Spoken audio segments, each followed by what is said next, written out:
მათი ფოტოები რომ ვნახე, წამში ამიტანა სურვილმა რომ თავად მენახა ისინი. ეს წამიერი სურვილი წლები გრძელდებოდა და მოსვენებას არ მაძლევდა. ფიქრის ნაწილი გახდა, რომელიც ადრე თუ გვიან რეალობად უნდა გადაქცეულიყო. ყველაფერს თავისი დრო აქვს და აი, მოვიდა მისი დროც. ომო. ეს სახელი მუდამ ტრიალებდა ჩემს გონებაში. ეთიოპიის ყველაზე იდუმალი ნაწილი. ერთ ველზე თავმოყრილი, რადიკალურად განსხვავებული ტომების ხალხი, თავისი წესებით, ენით, ქცევით, ჩაცმულობით, ესთეტიკის საოცარი შეგრძნებით. ანალოგი არა აქვს ამ ადგილს იმ კუთხით, რომ აქ არის თავმოყრილი ძალიან ბევრი ტომი ერთი მდინარის გარშემო. როდესაც ფოტოს უყურებ, ამა თუ იმ ტომის ფოტოს, ამა თუ იმ ადგილის ფოტოს, უბრალოდ ხვდები, რომ ის არის შენი ადგილი, იქ შეგიძლია კარგად იგრძნო თავი, შეგიძლია იმუშაო, შეგიძლია გადაიღო ის, რაც შემდეგ გახდება მხოლოდ შენი. და ესეთი განსაკუთრებული ადგილები ყოველთვის გაძლევს იმის საშუალებას, რომ შენი სათქმელი კარგად თქვა და ის იმ კომპოზიციებით შექმნა ის მხატვრული ნამუშევრები, რომლებიც დღეს არის აქ გამოფენილი. ძალიან მომეწონა აქაური სოფლების სახლების წყობა. ყველა სახლი გზის გასწვრივ არის ჩამწკრივებული და ფაქტობრივად მთელ სოფელს ხედავ ხელის გულზე. რა თქმა უნდა, მათი ორღობეც და ცენტრალური ქუჩაც ერთი გზაა. მეც მეტი რა მინდა. ზოგადად, როცა მგზავრობ, ძალიან ძნელია ამ გზავრობის გადატანა ერთი კუთხით. სულ არ ფიქრობ რთულ პირობებზე, ერთადერთი რაც გაწუხებს, ის არის კარგი კადრს რო ხედავ და უცბად ჩაივლი და ვერ მოასწრებ იმის გადაღებას. ეთიოპიაში ძალიან კარგად არის განაწილებული სახლები. მთელი სოფელი არის შენ ხელის გულზე და ძალიან ადვილად ახერხებ, ასე ვთქვათ, მთლიან სიტუაციის გაგებას, გადაღებას და ასე შემდეგ. სასწაულად დავმეგობრდით. პირველივე წამით მუსრის აღწერა შეუძლებელია. ის მხოლოდ უნდა ნახო. ეთიოპიაში წასვლა უკავშირდება მუსის ტომს, იმიტომ რომ იმდენად გამორჩეულები არიან თავისი ვიზუალით და იმდენად მრავალფეროვანი გარეგნობა შეიძლება ჰქონდეს თითოეულს და განსხვავებული, რომ არ არსებობს რომ არ მიიზიდოს და არ მიიქციოს შენი ყურადღება.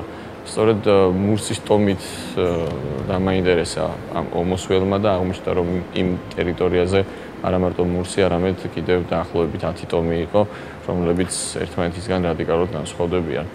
მაგრამ ამ ტომზე ბევრი რაღაცის თქმა შეიძლება, იმიტომ რომ საოცარი ესთეტები არიან.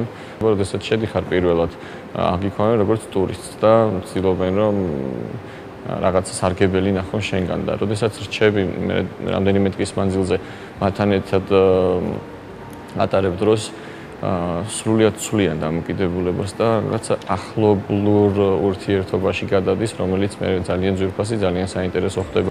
არის ტომის ხალხი 7. აუღელებელი და შრომის მოყარენი არიან. ყველა თავის საქმითაა დაკავებული. არავინ არაფერს გეუბნება. გჩუქნიან მხოლოდ ღიმილს. მურსის სოფლიდან რომ წამოვედით, პირდაპირ გავაშურეთ არის ტომის სოფლისგან. აღმოჩნდით სრულიად სხვა გარემოში. ხალხი იმდენად 7 იყო და იმდენად გეხამუშება ეს სიმშვიდე იმ ტომის შემდეგ, რომ ცოტა ხანი ადაპტაციაც გიჭირდება. არიან ძალიან სტუმართ მოყარეები, უყვართ შრომა. თუ გაგვიმართლა, ხარებზე ხტომას ვნახავთ, მითხრა გიდმა. ეთიოპიაში ჩამოსვლამდე ამ ტომების ტრადიციებზე ბევრი რამ ვიცოდი და ახლა ის გადამრჩენო და იღბალს დავლოდებოდი. თავად მენახა. დღეს გაგვიმართლა. ტურმიში ჩასვლისთანავე წავედით ჰამერის სოფლისკენ. აფრიკა ყველას იზიდავს თავის ტრადიციებით და ერთ-ერთი საინტერესო ტრადიცია, რომელიც ეთიოპიაში გვხვდება, ეს არის ხარებზე ხტომა.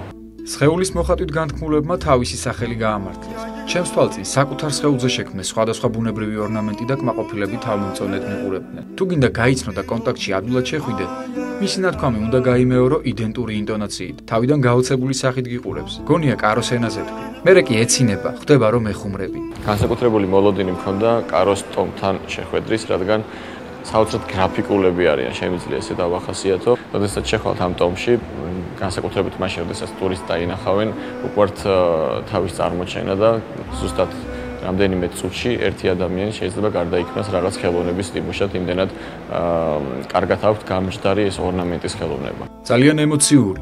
ცხელი და მტრიანი ოცნება ჩავიკარი გულში. ნახე ჩემი რჩეული ტომები, გავიცანი, დავუახლოვდი. მიუხედავად ცხელი კლიმატისა, ცუდი გზის და არასასიამოვნო პირობებისა, ჩემი მთავარი მიზანი შესრულდა დიდი ხნის ლოდინისა და მცდელობის შემდეგ. დაღლის მაგივრად ენერგიით ავივსე. ამ ენერგიას გამოფენის ორგანიზებას მოვახმარდა, მალე შევხვდებით იმ სივრცეში, სადაც ომო უფრო ახლოს იქნება და ყოველ თქვენგანს გაგიზიარებთ ამ საოცარი ადგილისა და ხალხის ენერგიას, რის საშუალებასაც ფოტო კარგად იძლევა. რამდენიმე დღე გავიდა მას შემდეგ, რაც ომოს ველი საქართველოს ეროვნული მუზეუმის საგამოფენო სივრცეში გაიშალა. ომო ეთიოპიის ყველაზე იდუმალი ნაწილი, განსხვავებული ტომების ხალხით, განსხვავებული წესებითა და ტრადიციებით. ეს მინდია მიდელაშვილის თვალით დანახული ხელოვნებაა. ექსპოზიციის ნახვა დამთვალიერებელს 20 ივნისამდე შეეძლება.